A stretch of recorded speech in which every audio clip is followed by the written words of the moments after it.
Okay, ready? Ready? Are you ready? Yep, we're ready. Okay, it says we're ready. All right. Howdy, everybody. Okay. And welcome to the Word 43. And we are continuing on in Judges today. Today we have reading with us. We have Dee. Hi, Dee. Hi. And Matt. Howdy, Hey. Matt. And a whole bunch of other people are dealing with sickness and other things. So let's go ahead and pray in and pray for them. And then we'll get to reading. Good morning, Father. Thank you very much for this opportunity to, again, fellowship on your day of rest and to read your word, your scripture that you've given us. And we're grateful for that. We ask that you give everyone a spirit of understanding, put your spirit of understanding into it so that we can understand what it is you're telling us and wanting us to learn, and also that everyone share what it is that they're getting. And today we have a lot of sick people in our family, a lot of breathing and lung issues with fevers also. And we would ask that you touch them with healing and give them your Holy Spirit comforter. And also, too, there are people that are dealing with financial issues, and we ask you to take that burden off of them and, well, solve it. Free us from the system, and all of us. And we know that people get into these traps, and you can free us out of them. And we thank you for that. And we love you. In Jesus Yeshua's name, amen. All right. So, as mentioned, starting in Judges 10, and then we'll go 11, 12, 13, and finish out with 14. All right. So let's get right into it in Judges 10. Excuse me. And after Abimelech, there arose to defend Israel Tola, the son of Puah, the son of Dodo, a man of Issachar, and he dwelt in Shamir and Mount Ephraim. And he judged Israel 23 years and died, and was buried in Shamir. And after him arose Jair, a Gileadite, and judged Israel 22 years. And he had 30 sons that rode on 30 ass colts, and they had 30 cities, which are called Havoth Jair unto this day, which are in the land of Gilead. And Jair died and was buried in Kamon. And the children of Israel did evil again in the sight of the Lord, and served Baalim and Ashtaroth, and the gods of Syria, and the gods of Zidon, and the gods of Moab, and the gods of the children of Ammon, and the gods of the Philistines, and forsook the Lord, and served him not. And the anger of the Lord was hot against Israel, and he sold them into the hands of the Philistines, and into the hands of the children of Ammon. And that year they vexed and oppressed the children of Israel 18 years, all the children of Israel that were on the other side of Jordan, in the land of the Amorites, which is in Gilead. Moreover, the children of Ammon passed over Jordan to fight also against Judah, and against Benjamin, and against the house of Ephraim, so that Israel was sore distressed. And the children of Israel cried unto the Lord, saying, We have sinned against thee, both because we have forsaken our God, and also served Baalim. And the Lord said unto the children of Israel, Did I not deliver you from the Egyptians, and from the Amorites, from the children of Ammon, and from the Philistines? Verse 12.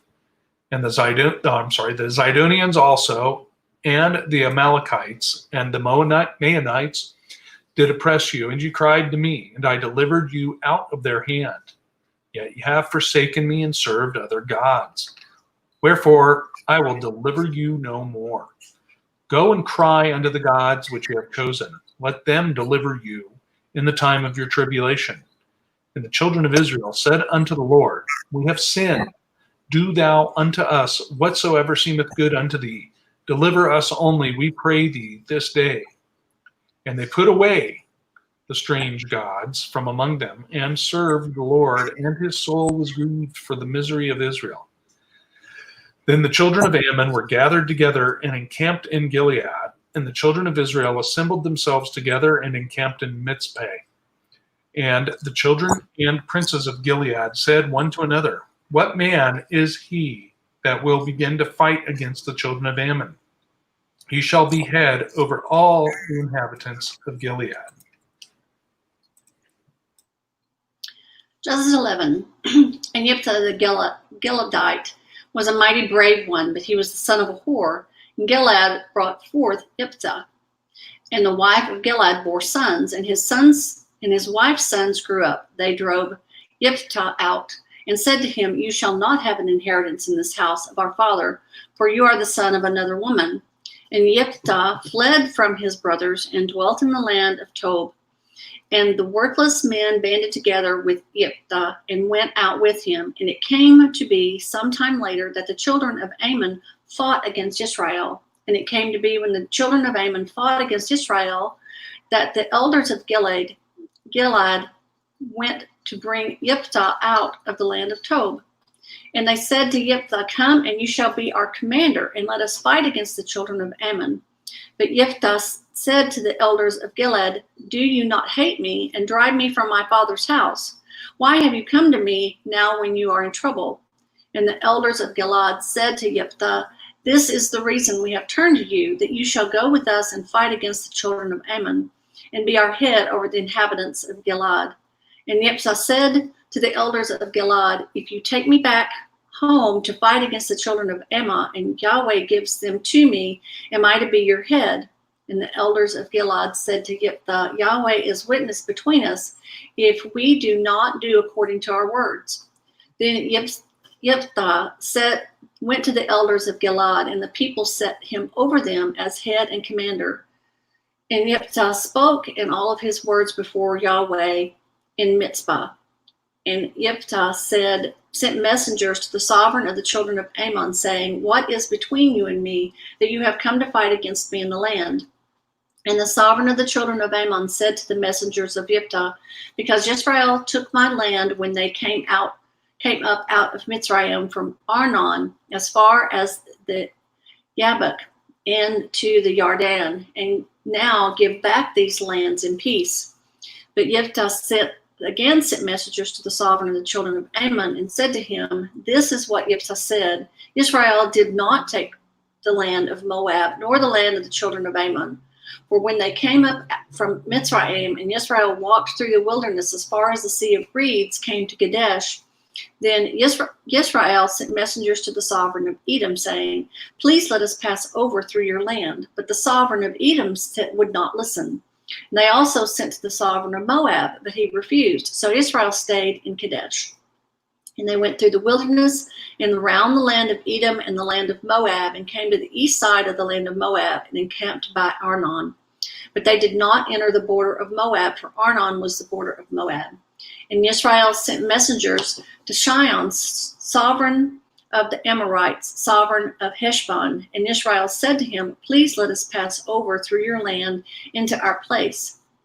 But Sihon did not trust Israel to pass over through his border, and Sihon gathered all of his people together, and they encamped in Yahatz and fought against Israel.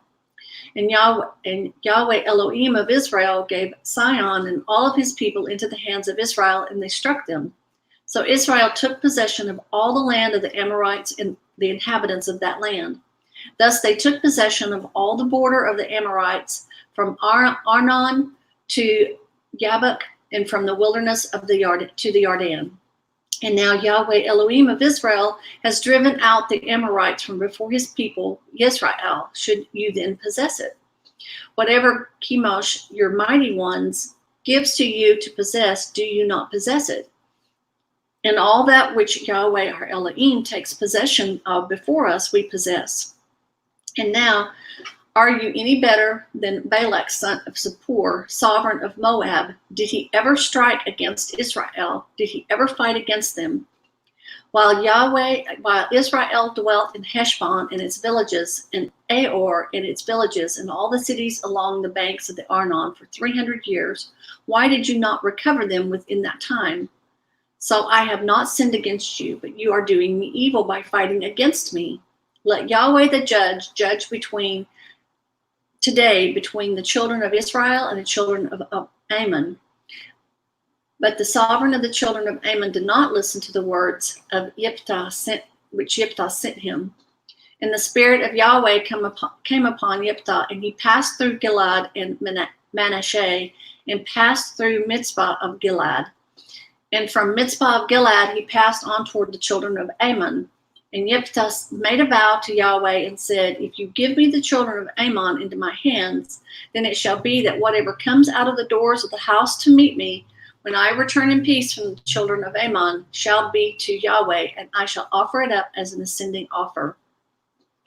Jephthah then passed on toward the children of Ammon to fight against him, and Yahweh gave them into his hands. And he struck them from Orer as far as Meneth, 20 cities, and to Abel Kiramim with a very great slaughter. Thus the children of Ammon were humbled before the children of Israel. And Jephthah came to his house at Mizpah and saw his daughter coming out to meet him with timbrels and dancing.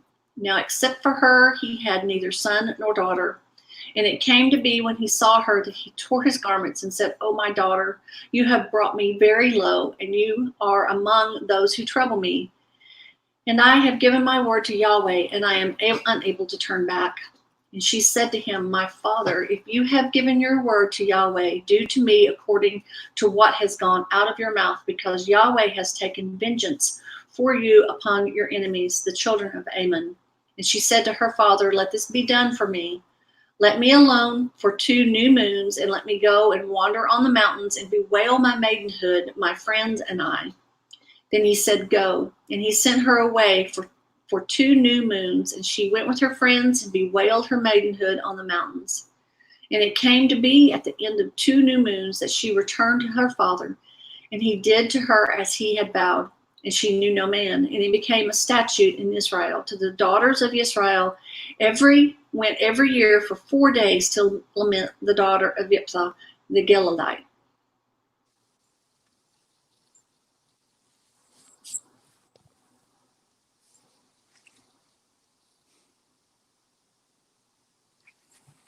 All right, chapter 12. Then the men of Ephraim were summoned, and they crossed to Zaphon and said to Japheth, why did you cross over and fight against the sons of Ammon without calling us to go with you?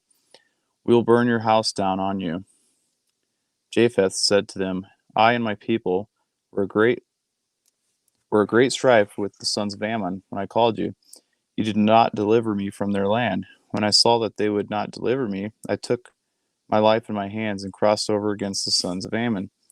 And the Lord gave them into my hand. Why then have you come up to me this day to fight against me? Then Japheth gathered all the men of Gilead and fought Ephraim. And the men of Gilead defeated Ephraim, because they said, you are fugitives of Ephraim, O Gileadites, in the midst of Ephraim and in the midst of Manasseh. The Gileadites captured the fords of the Jordan opposite Ephraim. And it happened, when any of the fugitives of Ephraim said, let me cross over, the men of Gilead would say to him, are you an Ephraimite? If he said no, then they would say to him, say now, Shibboleth. But he said, Shibboleth, for he could not pronounce it correctly. Then they seized him and slew him at the fords of the Jordan. Thus there fell at that time 42,000 of Ephraim. Japheth judged Israel 6 years. Then Japheth the Gileadite died and was buried in one of the cities of Gilead. Now Ibzan of Bethlehem judged Israel after him. He had 30 sons and 30 daughters, whom he gave in marriage outside the family, and he brought in 30 daughters from outside of his sons. And he judged Israel 7 years. Then Ibzan died and was buried in Bethlehem. Now Elon the Zebulunite judged Israel after him, and judged Israel 10 years. Then Elon the Zebulunite died and was buried in Ajalon in the land of Zebulun. Now Abdon, the son of Hillel, the Perizzite, judged Israel after him. He had 40 sons and 30 grandsons who rode on their 70 donkeys, and he judged Israel 8 years. Then Abdon, the son of Hillel, the Perthonite, died and was buried at Pirathon in the land of Ephraim, in the hill country of the Amalekites. Judges 13. And the children of Israel did evil again in the sight of the Lord, and the Lord delivered them into the hand of the Philistines 40 years. And there was a certain man of Zorah of the family of the Danites, whose name was Manoah, and his wife was barren and bare not. And the angel of the Lord appeared unto the woman and said unto her, Behold now, thou art barren and bearest not, but thou shalt conceive and bear a son. Now therefore beware, I pray thee, and drink not wine nor strong drink, nor eat any unclean thing. Excuse me. For lo, thou shalt conceive and to bear a son, and no razor shall come upon his head, for the child shall be a Nazarite unto God from the womb, and he shall begin to deliver Israel out of the hand of the Philistines. Then the woman came and told her husband, saying, A man of God came unto me, and his countenance was like the countenance of an angel of God, very terrible. But I asked him not whence he was, neither told he me his name. But he said unto me, Behold, thou shalt conceive and to bear a son. And now drink no wine nor strong drink, neither eat any unclean thing, for the child shall be a Nazarite to God from the womb to the day of his death. Then Manoah entreated the Lord and said, O my Lord, let the man of God which thou didst send come again unto us, and teach us what we shall do unto the child that shall be born. And God hearkened to the voice of Manoah, and the angel of God came again unto the woman as she sat in the field. But Manoah, her husband, was not with her. And the woman made haste, and ran, and showed her husband, and said unto him, Behold, the man hath appeared unto me that came unto me the other day. Verse 11. Now Manoah arose, and went after his wife, and came to the man, and said unto him, Art thou the man that spakest unto the woman? And he said, I am. And Manoah said, Let thy words come to pass. How shall we order the child, and how shall we do unto him? And the angel of the Lord said unto Manoah, Of all that I said unto the woman, let her beware.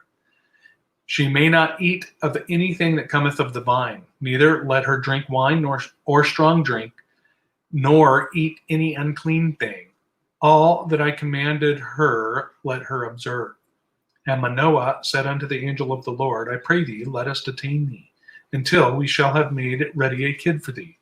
And the angel of the Lord said unto Manoah, Though thou detain me, I will not eat of thy bread. And if thou wilt offer a burnt offering, thou must offer it unto the Lord. For Manoah knew not that he was an angel of the Lord. And Manoah said unto the angel of the Lord, What is thy name? That when thy sayings come to pass, we may do thee honor. And the angel of the Lord said unto him, Why askest thou thus after my name, seeing it is secret? So Manoah took a kid with a meat offering, and offered it upon a rock unto the Lord. And the angel did wondrously. And Manoah and his wife looked on. For it came to pass, and the flame went up toward heaven from off the altar, that the angel of the Lord ascended in the flame of the altar. And Manoah his wife looked on it, and fell on their faces to the ground. But the angel of the Lord did no more appear to Manoah and to his wife. Then Manoah knew that he was an angel of the Lord. And Manoah said unto his wife, We shall surely die, because we have seen God. Verse 23. But his wife said unto him, If the Lord were pleased to kill us, he would not have received a burnt offering and a meat offering at our hands. Neither would he have showed us all these things, nor would, as at this time, have told us such things as these. Then the woman bare a son, and called his name Samson. And the child grew, and the Lord blessed him. And the Spirit of the Lord began to move him at times in the camp of Dan between Zorah and Eshtaol. Judges 14. And Samson went down to Timnah and saw a woman in Timnah of the daughters of the Philistines. And he went up and informed his father and mother, saying, I have seen a woman in Timnah of the daughters of the Philistine, and now take her for me for a wife. But his father and mother said to him, Is there no woman among the daughters of your brothers and among all my people that you should take a wife from the uncircumcised Philistines? And Samson said to his father, Take her for me now. Take her for me, for she is pleasing to my eyes. However, his father and mother did not know that it was of Yahweh that he was seeking an occasion to move against the Philistines. For at the time the Philistines were ruling over Israel. Then Samson went down to Timnah and his father and mother, and came to the vineyards of Timnah, and saw a young lion roaring as it met him. And the Spirit of Yahweh came mightily upon him, and he tore it apart as the tearing apart of a young goat was not in his hand, but he did not make known to his father or his mother what he had done. And he went down and spoke to the woman, and she pleased Samson as well.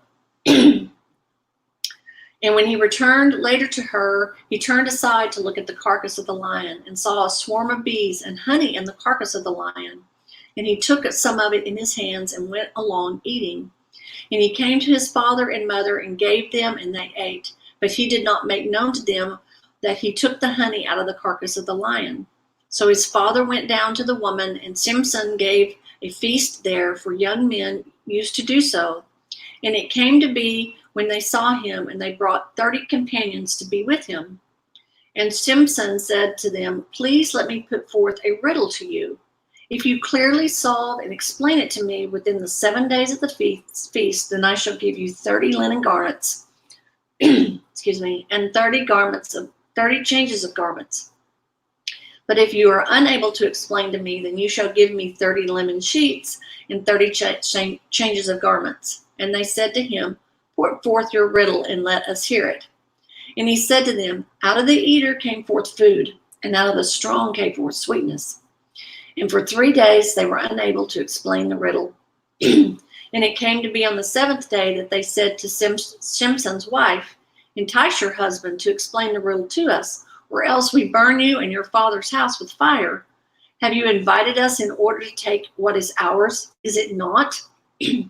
And Samson's wife wept before them and said, You only hate me and do not love me. You have put forth a riddle to the son of my people, but you have not explained it to me. And he said to her, Look, I have not explained it to my father and my mother, and should I explain it to you?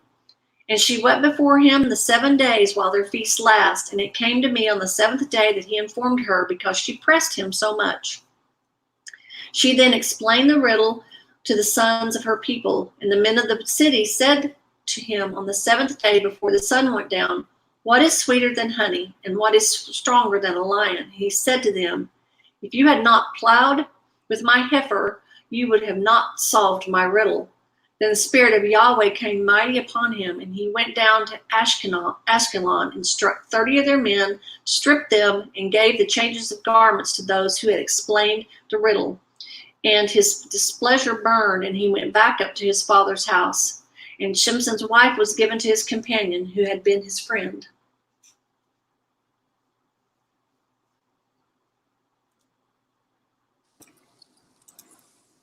All right. Thank you very much.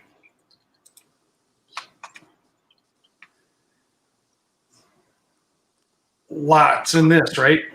Okay. So let's go back to 10.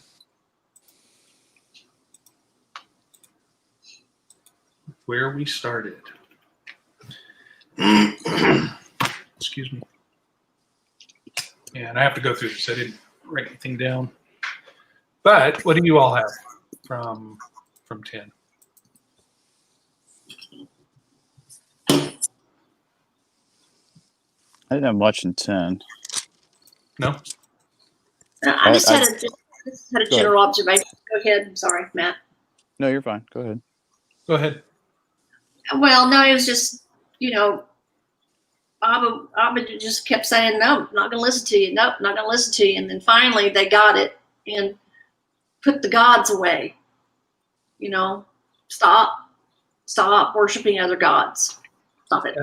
And once they did that, Actually, that jumped out to me too. Mm-hmm. And it That's didn't what I say had. they destroyed them. It says they put them away. mm, And that makes me, it kind of makes me wonder, because I know all kinds of people that have gods and idols from other cultures, and they're like, oh, see how cute it is? It's just a part of their culture, you know? mhm.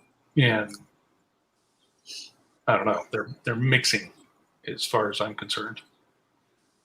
Well, I think a lot of times we don't even think about it. It may be something that's decorative or something that's cute, or it's a piece of jewelry or whatever, and we don't even associate it. But because of what it is, what it's originated from, you're right. It's a mixing, and so when those things are brought to our attention, we got to. It's not just put them away; it's destroy them. Mm-hmm. Yep. Yeah, I had on there how they God told them to go to their gods to be delivered. Whoa. Right. Well, you like them so much, go have at it. Right. Now imagine if that was said to the faithful today, right? Mm-hmm. Let your hockey star or your NFL star or your NBA star deliver you, or your rock star, your pop star, or whoever. Let them deliver you. Mm. Let your government deliver you, right? Goes back to Isaiah 30, first few verses. Yeah. Trust in Pharaoh and faith in Egypt. Yeah, and in 14, that you're talking about that, the gods which you have chosen, but the way it's worded in the King James, it says, let them deliver you in the time of your tribulation. And I just see that as another scripture debunking the great tribulation as one great tribulation. I believe it, because if you look at great tribulation, it's only mentioned 3 places, and I think it's individual for each and every person what that is. Because it's when we get into the personal tribulation, what do? That's when we call on the name of Yah. So, all right, let's go to 11, Judges 11. And I got stuff that way down in the chapter. Yeah, again, it's a general. Since I was reading, I didn't have the numbers. But it's further down. Okay. So, what was your observation, Jonathan? Just real quick, also in chapter 10, it starts, it's all throughout what we're reading today, but is anyone keeping track of the timeline? Because, I mean, we're adding more and more years for these judges judging, and then they go into not captivity, but being harassed by the other nations for periods of time. I mean, we're really getting deep into the timeline for how long they've been in the promised land. Anyways, okay, Judges 11. Down in 30 is where I start. And that doesn't start until Japheth's vow to Yahweh. That's sort of kind of where mine was. So makes a vow to God, makes a vow in the name of God to sacrifice. I'm going to sacrifice the first thing that comes out of my house. Be careful what you offer up. Right? What vows you make.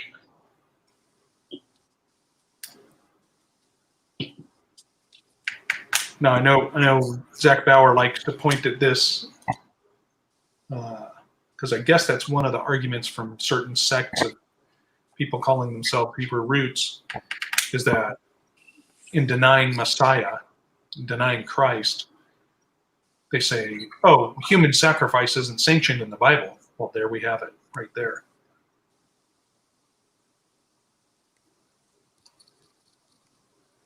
That's just one example. Mm-hmm.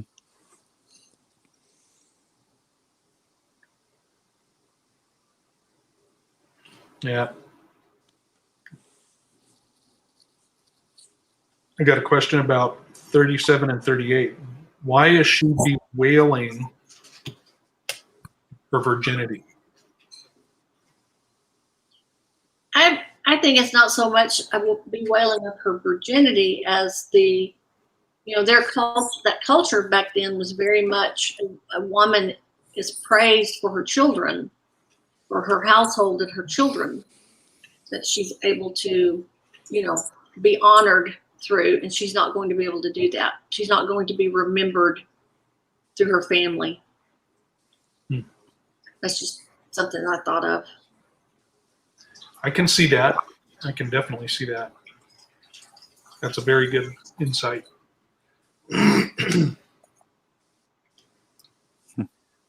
That, yes.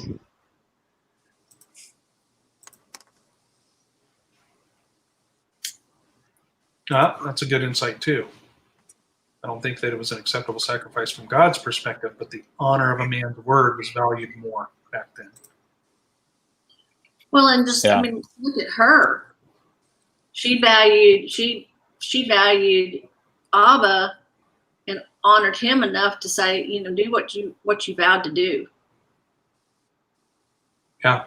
That's it. That speaks a great deal for her. It does. It really does. Anything? Right. Sorry? What Allie said, let your yes be yes and your no be no. Yeah.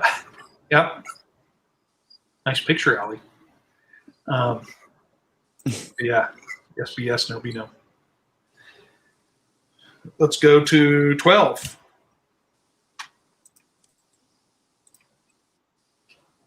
I've got one thing I have on this. It's just a general observation, verses 1 through 6. That is civil war in the kingdom of Israel. Yeah. Between Ephraim and Jephthah. Jeff?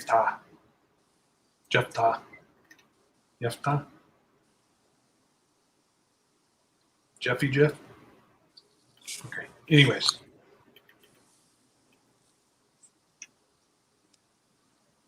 And I find that whole thing kind of strange because he asked for help. Everybody denied him. And then they're upset because he went out and was given a victory over the Ammonites.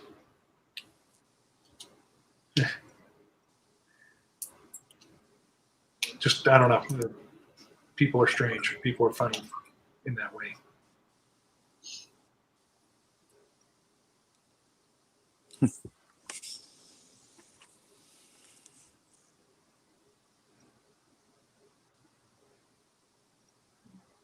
It's kind of like the little red hen, right? Who wants to help me? Who wants to help me? Who wants to help me? Okay, well, share in your victory. Or they're angry because you have the victory. Oh, that's probably more it. Like, Mhm. oh, he had a victory. Did we make a mistake? Or let's go share in part of that. Now we want to share. Yeah. Pretty odd, pretty strange. That, let's see here. I don't think, let me look through this. Goes through a few different judges here. It's a pretty short chapter. Yeah, it was. I got lucky. This one I find in verse 9, 30 sons and 30 daughters, whom he sent abroad and took in 30 daughters from abroad for his sons. 30, 30, 30. So there we got 90. Or we still have we got 60 daughters now.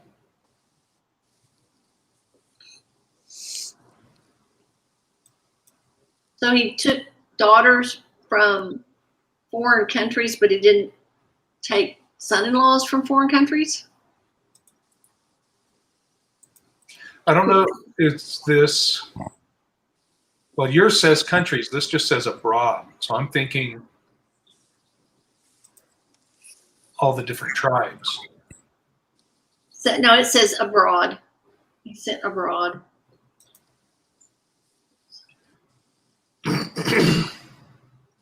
But I don't know, because they'd been getting wonky for a while there too. But he's a judge over Israel, so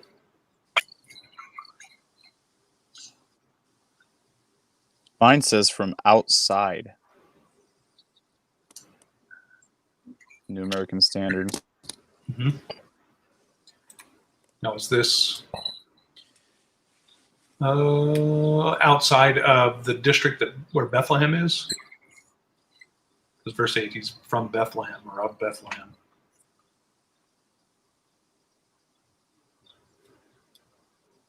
Oh, and one of them actually says from outside the family. Well, who he then gave I in have no marriage problem with outside it. the outside I the don't have a family. problem with it then.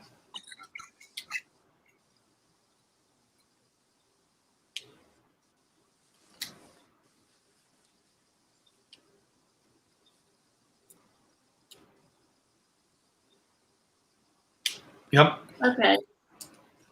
that's good points. In answer to Lori's question, count of the sons and grandsons on donkeys. Rebecca says both are counted as wealth.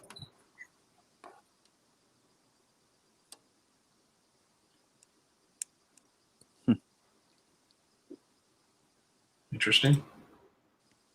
And says that translation, the restored name says he gave away 30 daughters and came with 30.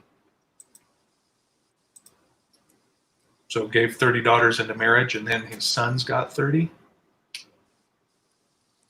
Now this the Blue Hub interlinear says, and he had 30 sons and 30 daughters he gave in marriage away, because I'm reading it backwards in Hebrews, and 30 daughters brought in for his sons from elsewhere. And the elsewhere says the outside, a street, abroad, exterior, fields, outdoors. The daughters of the corn. All right.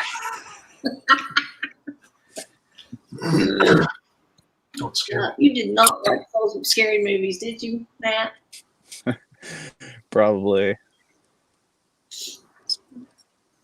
All right. 13, Judges. No, I just wrote down verse numbers because I was reading that. I think. Yeah, I was reading that. So I got Not a lot in 13. Got anything before verse 4? I didn't write down verses. Okay, Gwen. I mean, Matt. Now, therefore, beware, I pray thee, drink not wine nor strong drink. Now, why does this last part have to be specified? And eat not any unclean thing.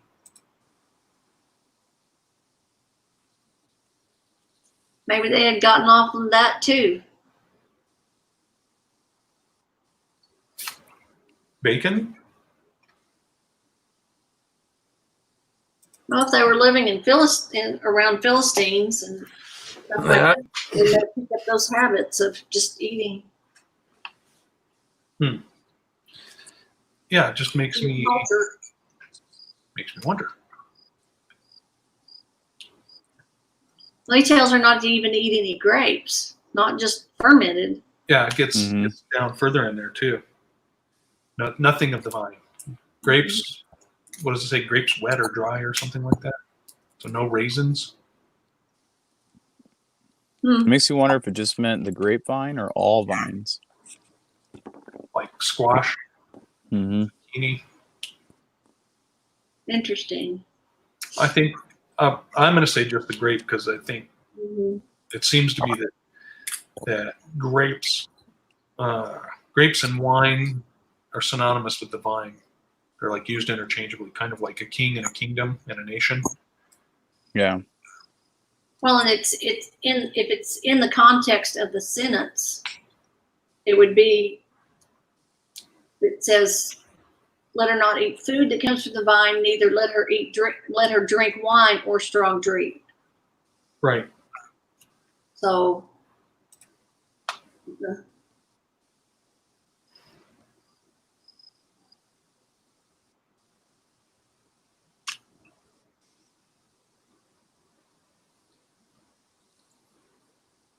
Yeah, I wrote down 11 for some reason.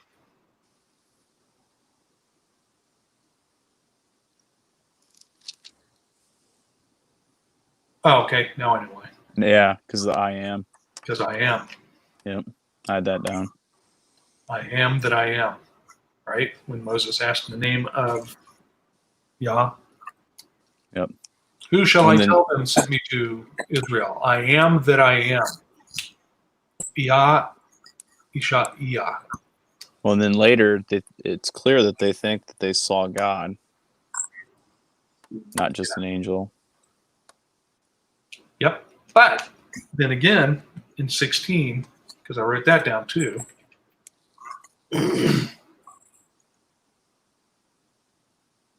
he's not accepting a sacrifice. The angel of the Lord said unto Manoah, though thou detain me, I will not eat of thy bread. And if thou wilt offer a burnt offering, thou must offer it unto the Lord. For Manoah knew not that he was an angel of the Lord. So this seems to be like when we see people try to worship angels and they're like, no, not me.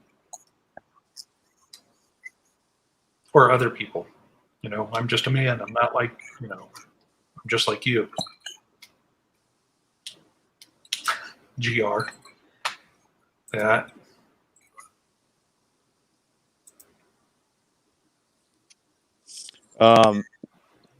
Where it says in 17, it says, why do you ask my name? Mine says, seeing it is wonderful, not secret. In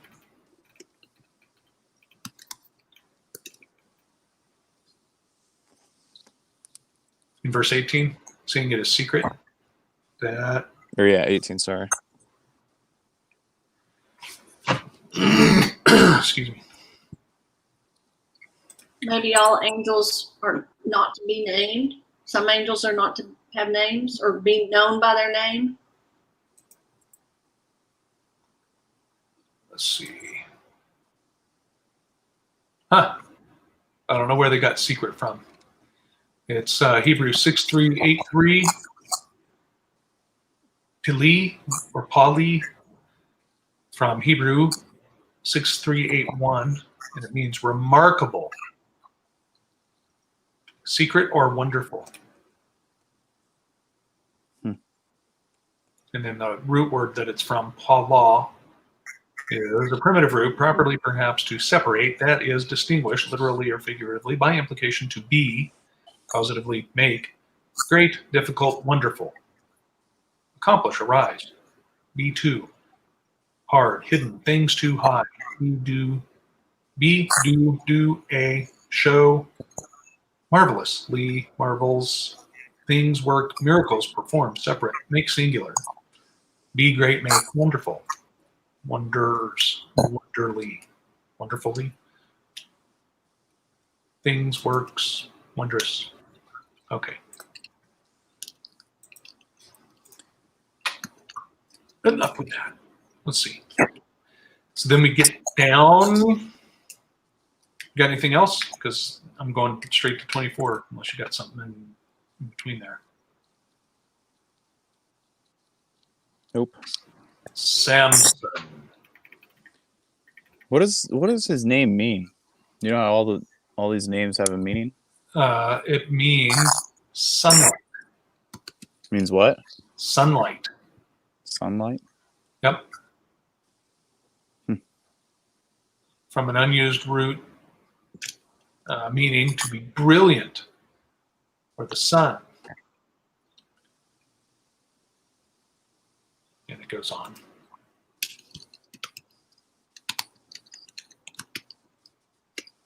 That's a good point, Landon.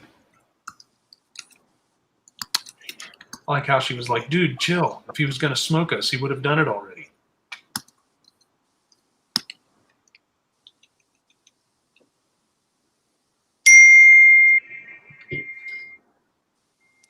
Wow. Sorry.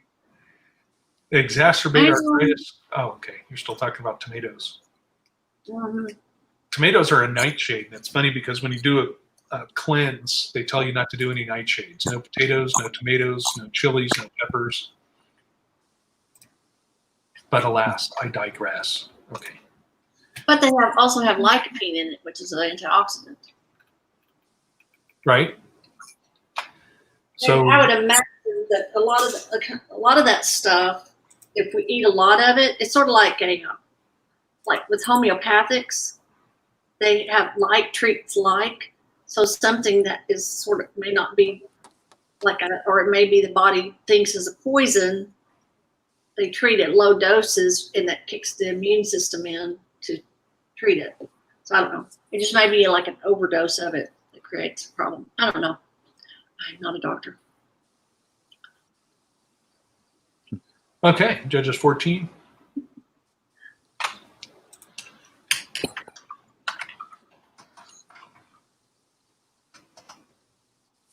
I don't have anything until verse 18. So if you got anything before that.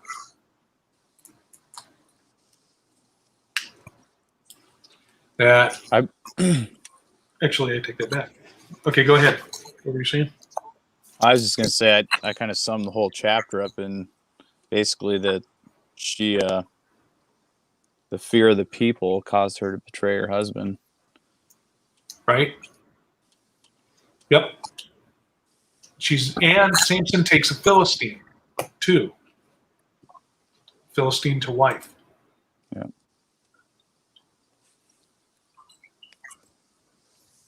And he can see the end picture, but what does that do? What is the rest of Israel thinking? Or is that just not bothering most of them? Bothers his parents because they know that he is a vessel for Yah, a vessel for God.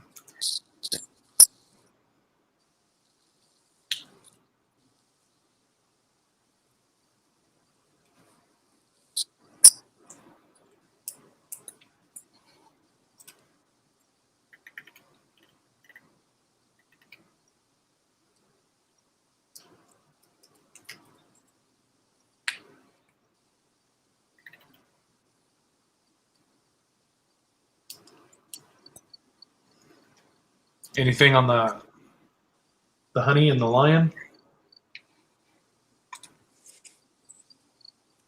Matt, is that a normal thing for bees to do? Like, or create a beehive in a lion? No. In a dead lion? It'd be something spectacular if it was still alive. Yeah. Going to produce honey that fast, too. It's like, what? Well, I mean, doesn't say how much time has passed. That's true. That I've seen some carcasses seem to take a really long time for nature to decompose them, Mm-hmm. for everything to do its job.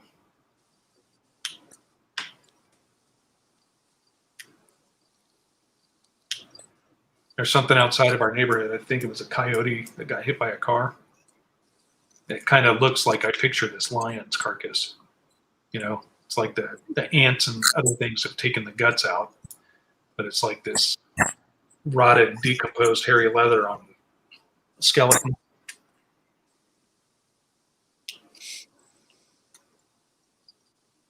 Yeah.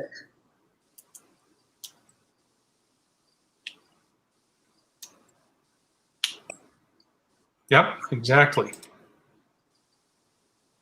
But what if he didn't touch the carcass? What if he just touched the honeycomb?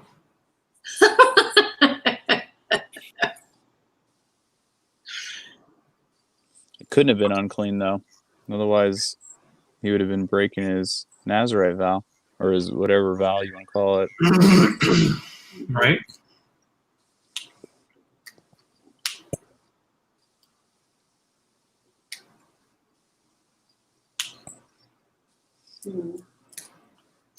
Interesting. It is. And actually, David Carrico did a series on this not too long before their channel got hacked and disappeared. So, I don't know, maybe it's on their website somewhere. I didn't know he didn't have a channel anymore. Yeah, it's like something to do with Tesla and space work now, SpaceX. Really? Someone, they hacked his channel, their channel. He's moved it to another source that he actually doesn't. They don't say on the. He actually holds up a piece of paper to say where his stuff is at because they get banned.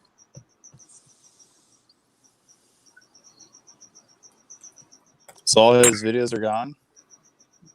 Off YouTube. Sorry? All his videos are gone? Off YouTube, yeah. Mm-hmm. Wow. Yeah. What about verse 18? He tells the men of the city that answered the riddle after they told his wife, right? And he said unto them, if you had not plowed with my heifer, you had not found out my riddle. And then the Spirit of the Lord came upon him, and he went down to Ashkelon and slew 30 men of them, and took their spoil, and gave change of garments unto them which expounded the riddle. And his anger was kindled. And he went up to his father's house.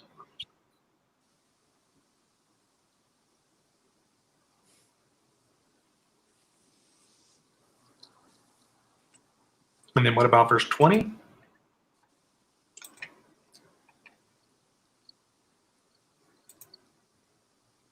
So they give his wife away to Samson's companion.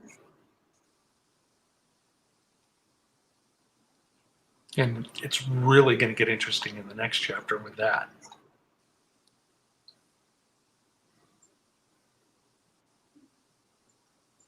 So I think there's a lot of metaphor too, with especially in this chapter, with the dead lion carcass, right? Because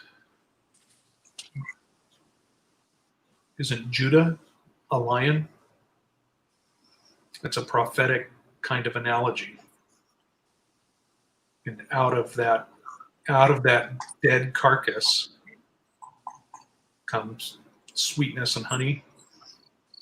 Interesting. Foretelling of the future of then, back then, or I guess now.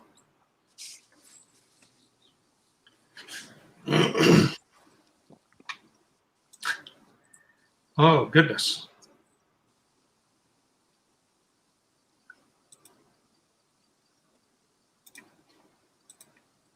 I think I missed that. Sort of reminds me a little bit about what happens later with Esther, and Vashti. Right. What happens when you when you publicly displease or undermine your husband? They put you away. You don't dishonor. That's a dishonor, and you've humiliated them basically. So. Right. Well, we just went through Esther, and I think it's pretty amazing the solution they came up with.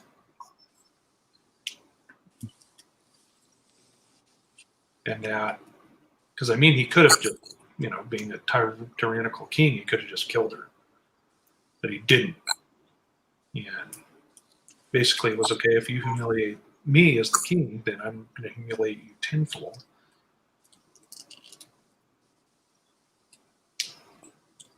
Well, I find it interesting too, because that Ahasuerus, Esther.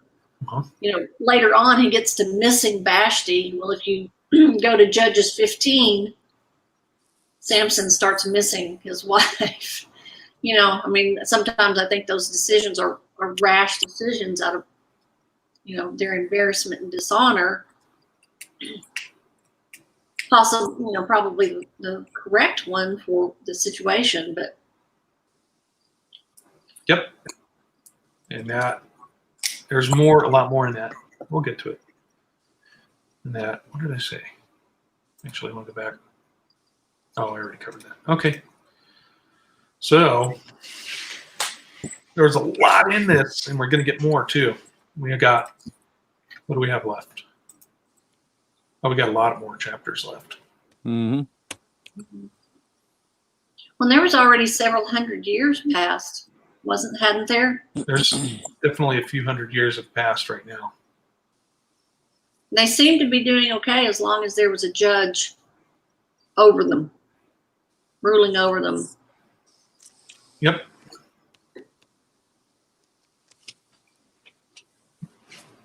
Yep. And that it seems that the judges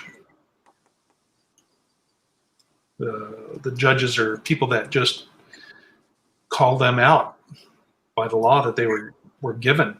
What are you doing? I mean, that's what it seems to be. Basically, keeping everybody in line and reminding them. But still, it seemed that they still kept doing stuff, still kept worshiping other gods, and then Abba would just have to turn his back on them. And okay, I'm going to give you over. Right?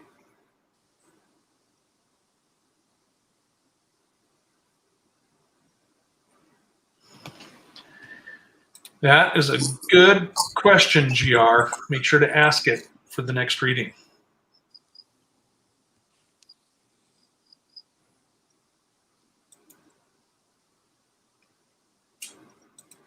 Yes, but she was still married. Well, and didn't David have the same situation with one of his wives, Abigail? Was it Abigail? Which one was it? That she had been She's the one that was married, and David refused to kill him. Then some other people came in and killed him because he refused to give bread to David and his men. Well, I think that was Abigail that he took, but there was another one that was the king, that was Saul's daughter. Oh, Michael. Michael, yeah. That was given to him. Yep. She ended up being married, given to someone else. I think, if I remember correctly. And then David went and got her, and she wasn't real happy about it. We'll see that when we get to it. We get there. We're almost there. In fact, after Judges, we have Ruth, and then we get into Saul and David and Samuel, Kings and Chronicles too.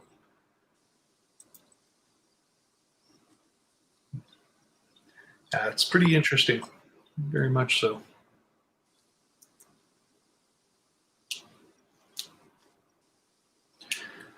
So, how's everybody doing today?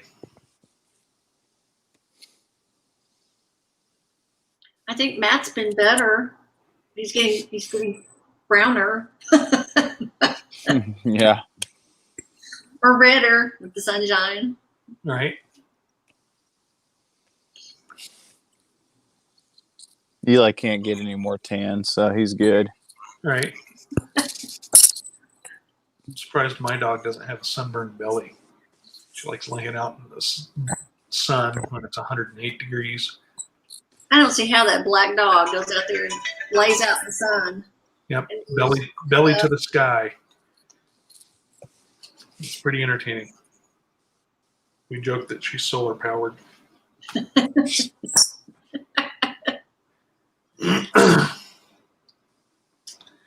That Gwen is well, but has house guests.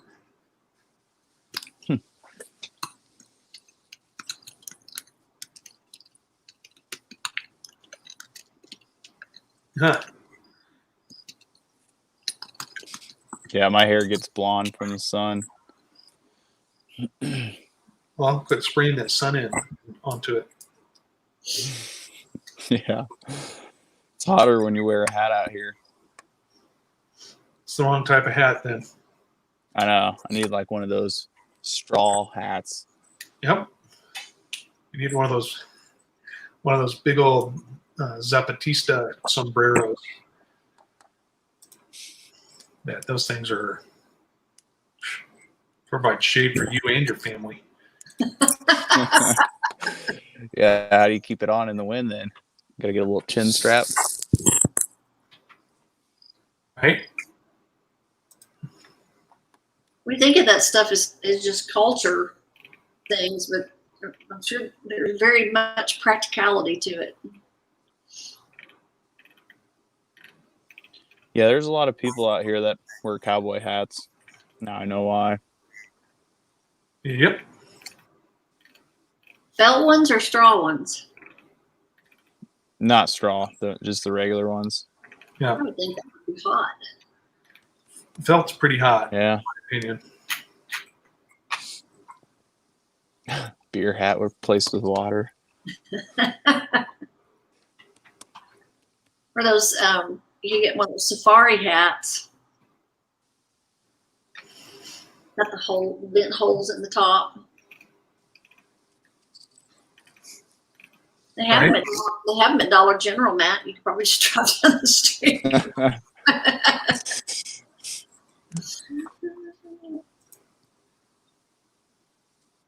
So this is what I'm talking about right here.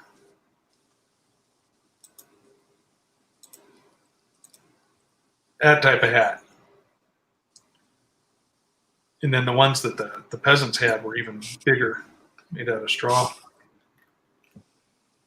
I can't find a picture of one of those,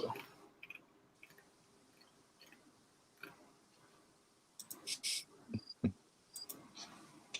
Yeah, that's what I need. Yeah.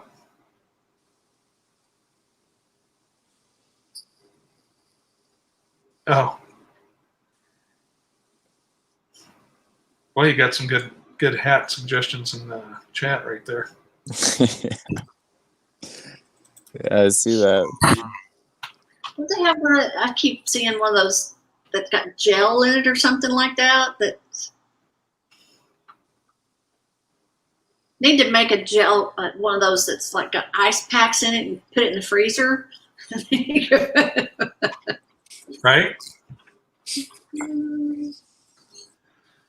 And just before you go outside, you can just put it on.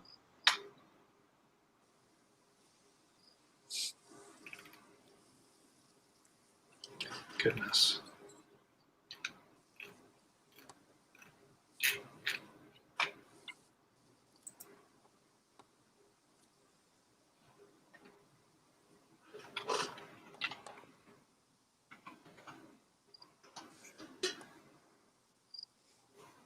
Oh, I noticed they sell raw unpasteurized milk from a farm out here, like all over. Oh, cool. I didn't even know that was legal. And In Arizona, it is. really, okay. Yep. It's legal in Arkansas too. Yeah, it's not in Iowa.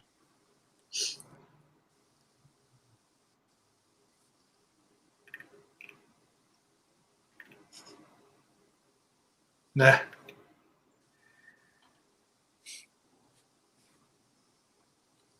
These are the ones I'm thinking about right here.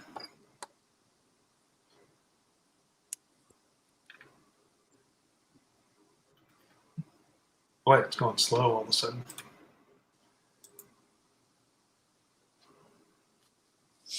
There we go. Let's see here. Let's try that again. like that, wider than your shoulders. Mhm. And that, if D moved to Mexico, You can put you can carry fruit in there too. right? Carry almost everything in there.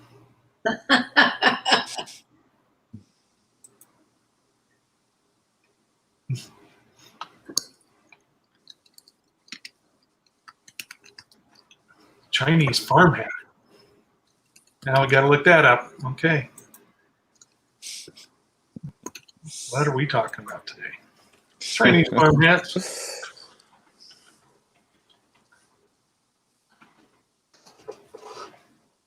Oh, one of those Vietnamese triangle hats. I'm not going to show you all that. Viet Cong Army helmet.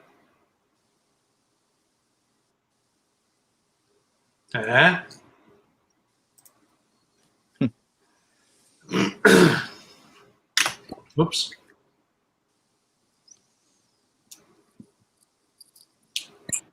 Yeah, what is the that movie Despicable Me, where he's wearing the guac hat or the nacho sombrero, where the whole thing is a big giant corn chip on his head Yeah. with dip up on top.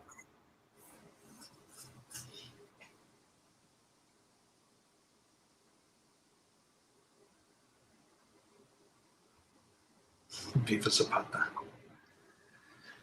I live in Pancho Villa country here. In fact, there's a statue of him in the center of downtown Tucson. It's still there. I don't know why they haven't torn it down. You know that that false god thing you always were talking about, John, with the flute? I saw that on the way back from Tucson in like every small town we went through. It was on buildings or billboards, or it's all over. How exactly was it showing? Is that little arched back thingy playing the flute? Oh, Cocopelli. Yeah, there you go. Yep. And what that's from, at least the Riverwinds think, they believe that it's from Enoch. From what? From Enoch. Let's see here. The Book of Enoch? Yep. Oh, You say Enoch or Enoch? No. The Book of Enoch, Oh, okay. right? Which I forget where it is, where it names the fallen angels. Mm-hmm. yeah, it's in the first part of the book. Right. I want to say 7 or 8.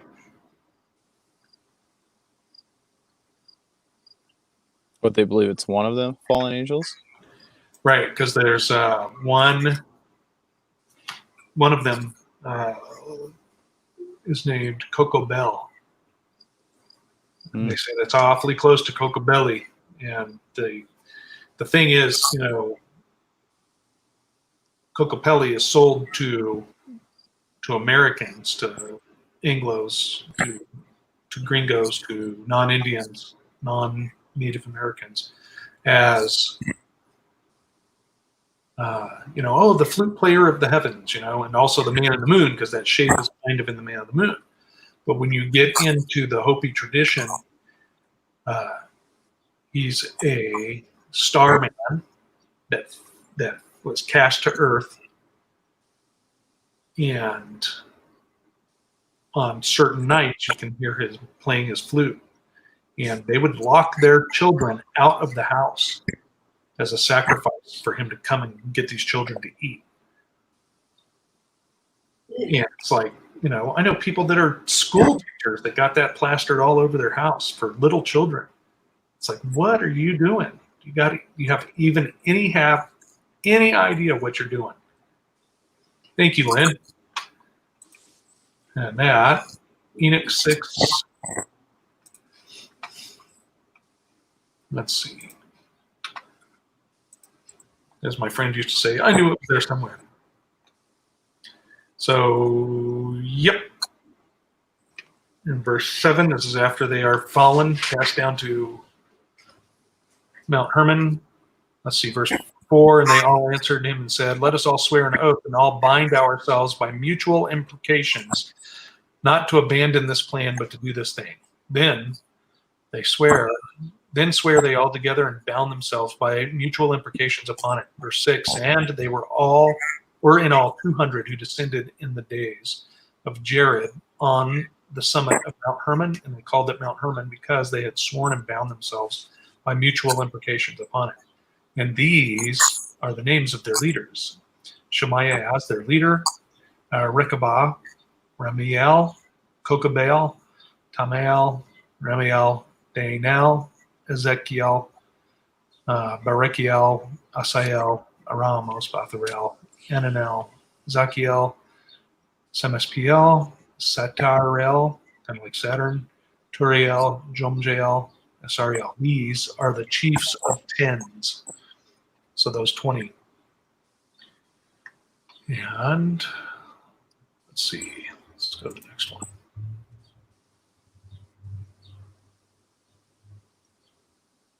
Yeah, it goes through. And all the others together with them took unto themselves wives, of course, of the daughters of Adam. And each chose for himself one, and they began to go in unto them and to defile themselves with them. And they taught them charms and enchantments and the cutting of roots, and made them acquainted with plants. And they became pregnant, and they bare great giants, whose height was 3,000 ells, who consumed all the acquisitions of men. And when men could no longer sustain them, the giants turned against them and devoured mankind. And they began to sin against birds and beasts and reptiles and fish, and to devour one another's flesh and drink the blood. Then the earth laid accusation against the lawless ones.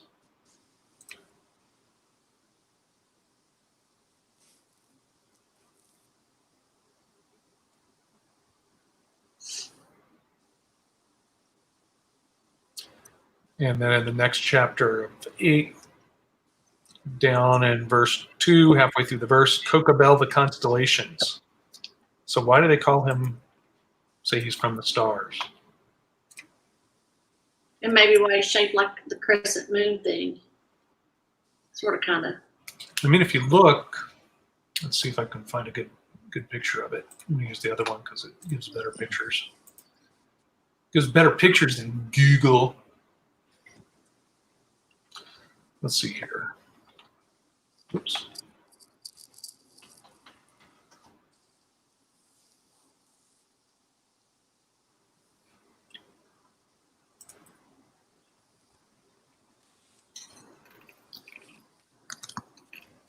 See if we can find a comparison of it with the moon.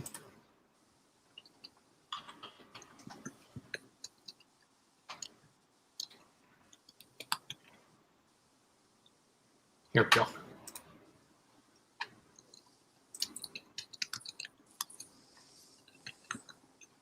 So let me go side by side here. Go back to that one.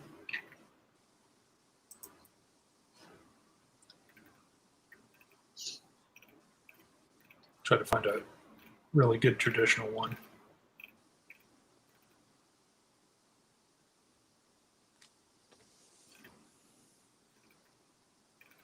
Well, it's sort of like, you think about the Christmas stuff, how in the 1800s, Coca-Cola made that campaign to make Santa Claus all jolly and cute and all that stuff. And if you go back and look at the history of it, he wasn't jolly and cute. And, Old Krampus thing. Yeah. Wicked elf.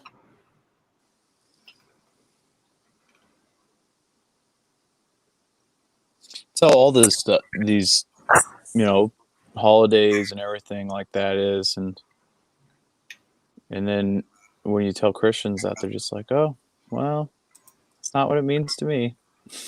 Right. Yeah. That's not what Jesus means to me. Okay. So I'll start with that one. There.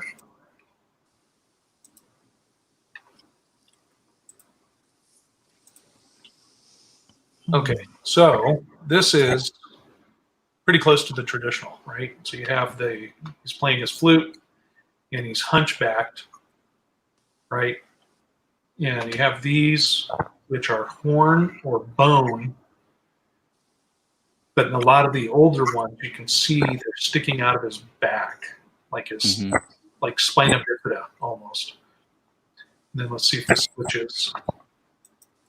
So when you look at the moon right there, you can see this, like this is his head, right?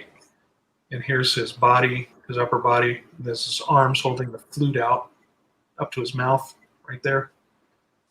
And this other part of his body, he's hunchbacked with his legs coming down. Interesting. So either way, is it another form of moon worship?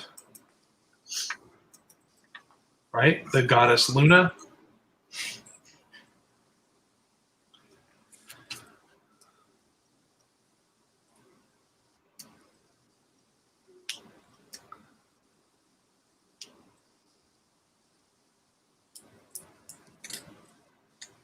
Yep. You know, when you hear that verse where it's like, I will ascend above the throne of God. If you think about just everything we're taught in modern science about the world and galaxies and everything, it's like, if that's really, if it really is flat, there's, no way out. And then he's just right up there. It makes total sense with all this, everything we're taught about how the earth is and how there's just infinite space out there. And I don't know, it sounds like something that the enemy would make up to fall in line with that verse in a sense. Yeah. Well, they came up when I was in school, when I was in like second grade. I can remember them teaching that, the earth is so old, they think it may be 800 or 900 million years old, maybe as much as 1 billion years old. Well, now they're saying it's 4 billion years old. And that's the thing, is to get to the absurdity of evolution, they have to make it a longer and longer timeline. Mm-hmm. And then, it still gets to the point where, well, what did it come from? Right? But the thing with the universe too, right? Well, the universe, it's, it's just our solar system. Well, no, it's really our galaxy. That's how big it is. Well, wait, no, we're getting close to being able to identify the size of that. So then, no, it's really a universe. And this is how big the universe is. But now they're just saying, oh, well, it's so big, it's never going to cease growing. And then when that's starting to be challenged, they're saying, well, it doesn't have a border. It doesn't have a beginning. It doesn't have an end. And hey, Crystal made it. Howdy, Crystal. And Jerry.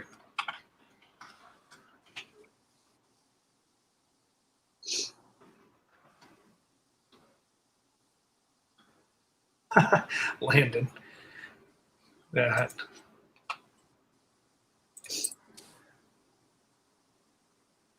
Well, when you said that, Modeler perspective. What? what that reminded me of was in the movie Men in Black, Uh-huh. about the galaxy being a marble ball. Yep. Landon gave me this. Oops. I don't know how to operate this thing. Stop it. There we go. So Landon gave me this. Oh my goodness.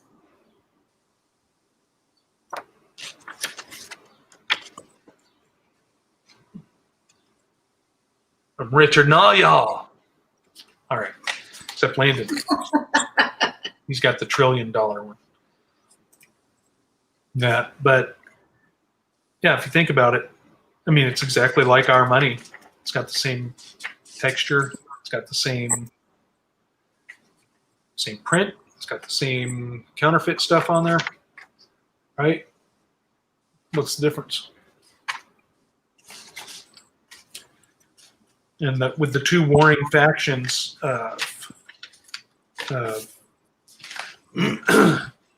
Lucifer's servants trying to gain control, one of them wants to break away from paper, and they keep saying, we have the gold. Mm-hmm. We have the gold.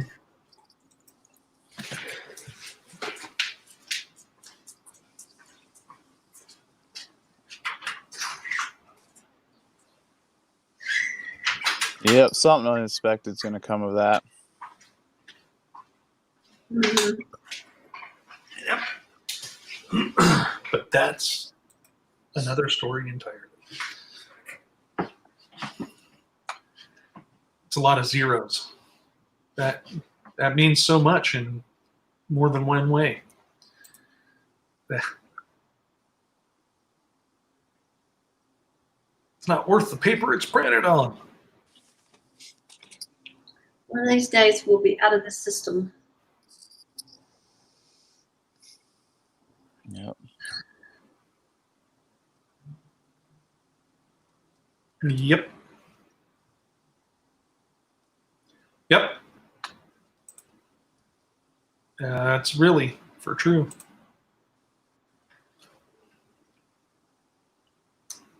That's exactly right, Rebecca. Yep.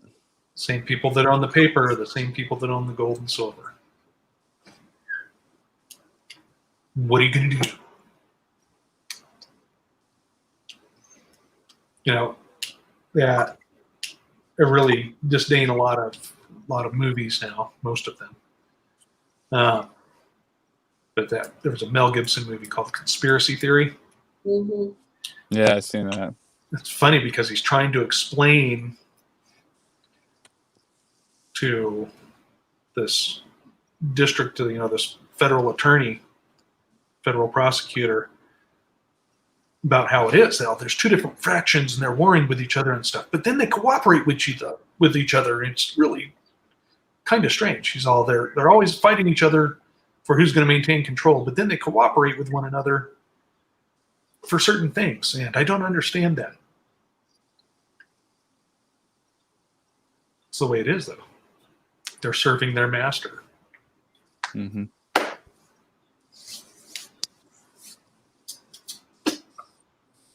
Yep. All right. Who has anything else? Anything important you want to talk about? Anything unimportant you want to talk about?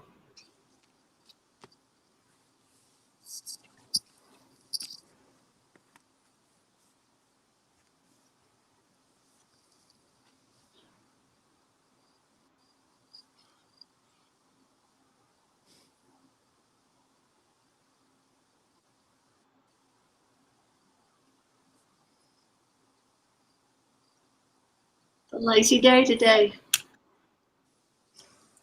Almost right about where you started talking is where Gwen would get so uncomfortable, and then she'd just go blah blah blah blah blah blah blah blah. Am I filling in for Gwen then? Love you, Gwen. Yeah. Actually, I was just wondering when it's if anyone would say anything. So no, but everybody, thank you for joining us. Keep those, Abba knows who, our Father knows who. Keep those that are sick and that need financial solutions taken care of in your prayers.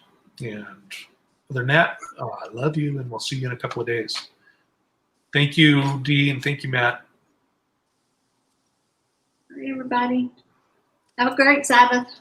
Bye.